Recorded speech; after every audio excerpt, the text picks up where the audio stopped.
Hey y'all, hope you all are having a wonderful day today. Anyways, today we're going to do a video on the Battle of Guilford Courthouse. For those that have not seen my previous videos, you may want to refer to the Battle of Cowpens video and the burning of the baggage video, and of course the Race of the Dan video. It will actually give you, a little bit better, a little bit more context leading up to the actual Battle of Guilford Courthouse itself, kind of giving you a little bit of understanding of what happened and all that sorts. But anyways, just to add a little bit of context, though, for those that haven't seen my previous videos on the topic, of course, the battle took place on about March 15th of 1781, and but the things that actually led up to the battle was the Battle of Cowpens and the Race of the Dan. Again, see those videos first if you can. The Battle of Cowpens was on January 17th of 1781, which was a Patriot victory. The Patriot victory was, of course, before the Race of the Dan. Then, of course, the Race of the Dan started at the end of that Battle of Cowpens and lasted until about February 14th, 15th, in that ballpark, just about. The goal for the Patriots was to cross the Dan River and seek reinforcements, get additional supplies, and to be able to rest up before the British caught them.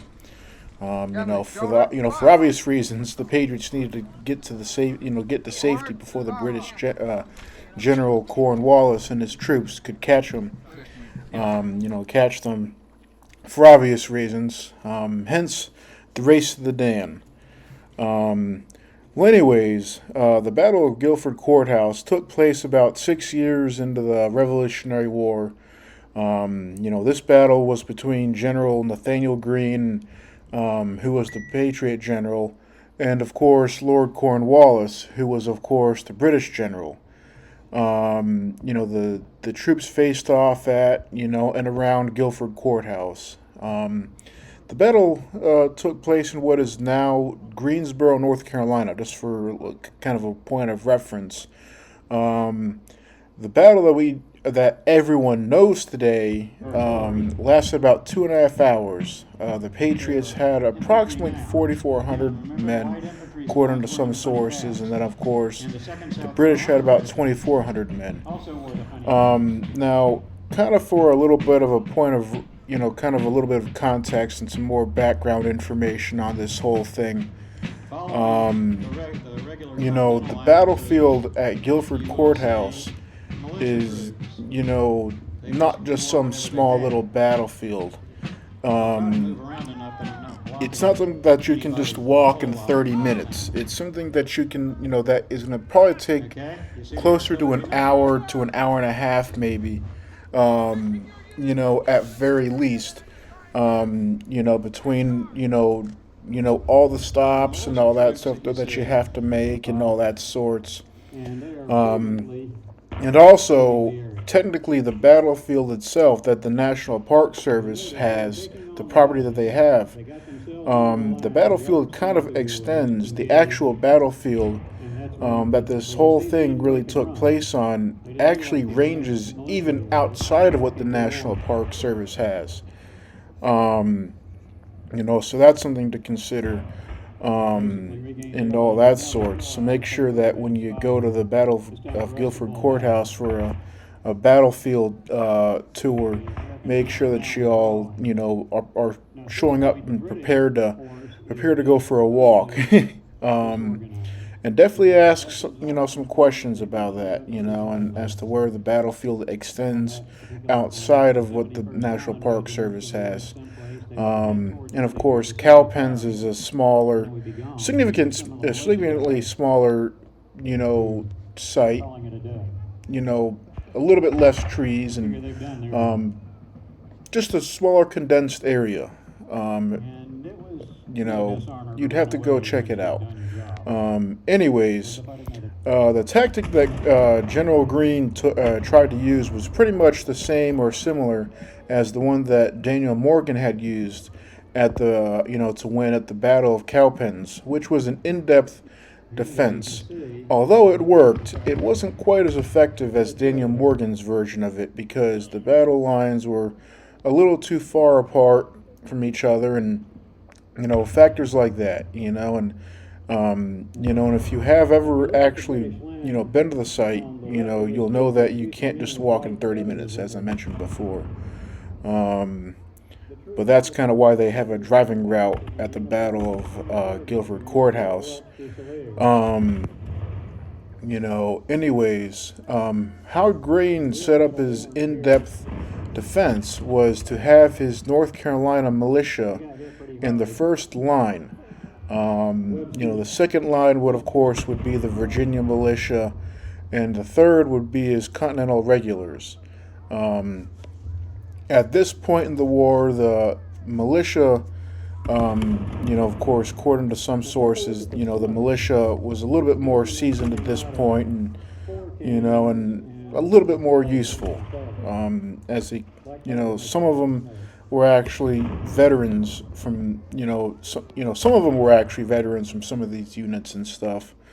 But anyways, um, at the start of the battle, Cornwallis set up his men, lining up on the Great Salisbury Road, and of course, at about 1:30 p.m.,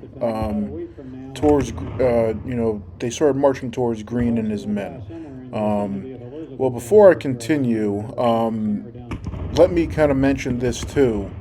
One thing to kind of mention is that throughout the morning, the early morning hours, there were some skirmishes leading up to this point. So it wasn't just some 2.5 hour battle. It was something that kind of occurred over a matter of hours. The skirmishes kind of happened, over hours, but the actual what we know today took place over 2.5 hours. But anyways, there were skirmishes earlier in the morning, which kind of caused some issues in logistics and kind of figuring out where everyone was and what the heck was going on. But anyways, as I mentioned, Cornwallis sent his men up the Great Salisbury Road at about 1:30 p.m. towards Greene and his men. When they were about 150 yards out from General Greene's men, the Patriots, of course, opened fire upon the British, using their similar tactics as they did at Cowpens. And of course, the British continued on, and when they got within range, they, of course, fired back. At which point, the British were then ordered to surge forwards. Of course, the first line, the North Carolinians, fired one more volley before they retreated into the woods behind them and leaving some of their equipment behind them, unfortunately. So when Cornwallis reached the Patriot line, the Patriot second line, the Virginians, who were about 400 yards up the field, give or take, he obviously, received a pretty strong resistance. Just north of, the road. The 23rd Regiment of Foot and the 2nd Guards Battalion, as well, as the Guards Grenadiers, encountered the militia who were actually under Robert Lawson, I think, who were, pretty good regiment. From what I've heard too. Then there was also the 2nd Battalion, the 71st Regiment, and parts of the 2nd Guards, who encountered Edward Stevens. The Virginians set up a really big fight, or put up a really big fight, but with, of course, the British infantry hitting their left and the front and the right sides, they were obviously forced to retreat at that point. Obviously with the British being a really, pretty experienced army and stuff at that point, it was just, what can you do against the British? Even though General Cornwallis had pushed through 2 Patriot lines of infantry, the British, ranks had obviously lost some cohesion. At that point, the British now approach some of Green's best units at this point. Once they push through that line, some of the first British units to get to the third line was the 33rd Regiment, and at that point, the regiment encountered the Continentals from Virginia and Maryland, and were, forced back. The Second Guards managed to somehow turn the 2nd Maryland's right, but then were stopped in a counterattack by our wonderful Lieutenant Colonel William Washington's Light Dragoons, as well as the 1st Maryland. Unfortunately, additional British infantry started to arrive on the scene, and from their engagement with the Patriots' second line, Greene obviously decided to kind of withdraw. At that point, kind of realizing that, yeah, maybe we better get out of here and kind of get our act together and leave and maybe fight another day. Anyways, Guilford Courthouse was a victory for Cornwallis on paper. Officially, it was a win for him, but that was strictly on paper, though. Because if you really look into it and really actually think about it, it was actually technically maybe a Patriot win. The British had lost about 25% of their army at that, during this battle. It was obviously in no position to really pursue Greene at that point. So Cornwallis really decided to just go back to Wilmington and rest and resupply his army. And on a side note, when the middle of April came around, Cornwallis's army still was not in any condition to really engage Greene. So he decides to kind of move his operation to Virginia. And at that, that is where the actual Battle of Yorktown took place. But anyways, that'll be it for another day. We'll have a discussion on that, hopefully within the next several months, hopefully, as I kind of, start gathering more information and research. But anyways, I hope you all enjoyed this video.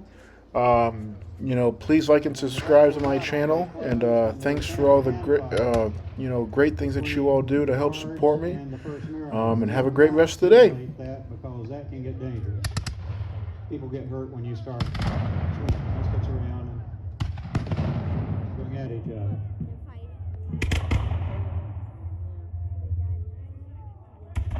The guards actually attacked.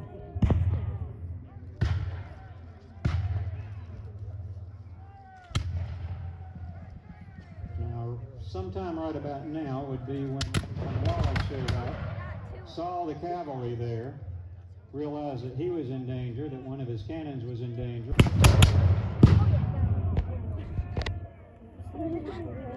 Now what happened at this point, they started to separate because when the British guns started firing, it inflicted casualties on both British and American.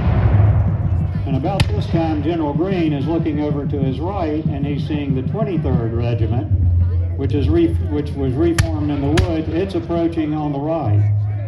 On the left, he's seeing the 71st Regiment coming through the woods, and he's realizing that it's probably about time to save his army. Well, it's getting out of control for him. The Hessian Regiment von Boza is moving up on the left. Right, he's going to pull his troops out. But they pull out in good order. It's not a rout. So we see the 1st Maryland withdrawing in order, in good order.